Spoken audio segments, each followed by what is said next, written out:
म चाहिँ महेन्द्र स्मारकमा छु। यहाँ चाहिँ हाम्रो चाहिँ महेन्द्र राजाको शालिग राखेको छ। तपाईँहरू सबैलाई थाहै नै छ होइन। हाम्रो भाइ लगायत हाम्रो सम्पूर्ण महेन्द्रनगरवासी महेन्द्रनगरका युवा केटाहरूले चाहिँ राख्नु भएको छ। त्यसको लागि म धेरै धेरै धन्यवाद भन्न चाहन्छु उहाँलाई।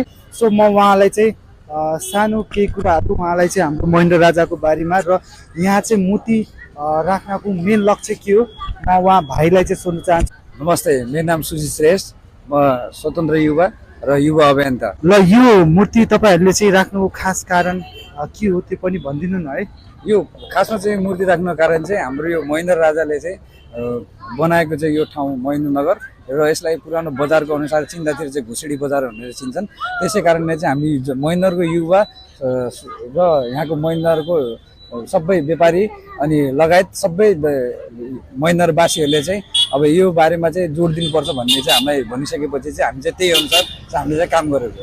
थ्याङ्क यू सो मच है। तपाईँले चाहिँ यो राम्रो गर्नुभयो होइन। हाम्रो महेन्द्र राजालाई महेन्द्रनगर जस्तै हाम्रो महेन्द्रनगर बजार महेन्द्रनगरलाई चाहिँ चिनाउनु भयो होइन।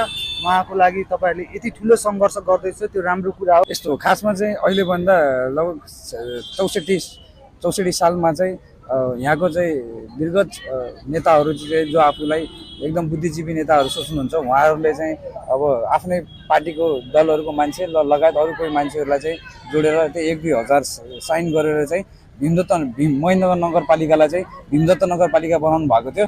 र अहिलेको जो अवस्था छ र जुन यो सिर्जना भएको छ अहिलेको अवस्थामा चाहिँ अहिलेको यहाँको महेन्द्र बासिन्दा र स्वतन्त्र युवा र सबै समाजले चाहिँ के भन्दैछ भने हामीलाई चाहिँ महेन्द्रनगर नगरपालिका चाहिन्छ, भीमदत्त नगरपालिका भन्दा पनि हाम्रो महेन्द्र नगरपालिका हाम्रो लागि चाहिँ बेस्ट हो भन्ने चाहिँ उहाँहरूलाई लाग्छ। थ्याङ्क यू, धेरै राम्रो कुरा हो है। अब तपाईँ आफ्नो भ्युज होइन के राखिदिन सक्नुहुन्छ हाम्रो युट्युब च्यानलबाट, के भन्न चाहनुहुन्छ, सन्देश के दिन चाहन्छ तपाईँ है, दुई-चारवटा कुरा राखिदिनु है। हामी चाहिँ म चाहिँ के भन्न चाहन्छु भने एउटा युवा अभियन्ता हुनुको नाताले हाम्रो कुनै पनि चिजहरू चाहिँ इतिहास चाहिँ मेटाउनु हुँदैन। त्यो इतिहासको अनुसार चाहिँ हामीले काम गऱ्यौँ भने सफलताको फल राम्रो हुन्छ भन्ने चाहिँ हामीलाई लाग्छ। त्यही भएर thank you so much brother है, हस् धन्यवाद। सबै युवाहरू जाग्नुपर्छ, सबै युवाहरू जागौँ, भाइहरूलाई सपोर्ट गरौँ होइन। मेरो पनि सपोर्ट छ, सबैजनाले चाहिँ सहयोग गर्नुपर्छ है। आर्थिक नगर्न सके पनि तपाईँहरूको मन र सपोर्ट दिएर चाहिँ अगाडि बढ्नु होला। थ्याङ्क यू सो मच है। र मेरो युट्युब च्यानललाई सब्सक्राइब पनि गरिदिनु होला। सबैले सब्सक्राइब गरिदिनु होला। Thank you so much.